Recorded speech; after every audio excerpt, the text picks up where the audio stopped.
Good morning guys, good to have you back for another video of service reset my car. Today I'm going to show you how you can change an oil service reset on a Citroen C3. It's a 2012 model.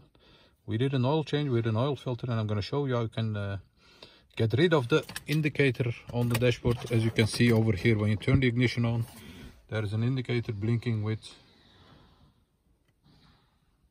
the overdue mileage or kilometers, and I'm going to show you how you can do that. Before we start, any questions, any comments, use the comment area below and I'll get back to you as soon as possible. Let's start with this one. Turn the ignition off.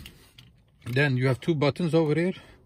We use the right button, press it, keep pressing that, turn the ignition on, and you see a timer over here.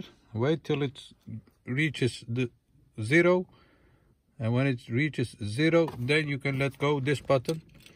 Let's check it. Turn off the ignition, turn the ignition on, and as you can see, the blinking indicator for the service due is gone.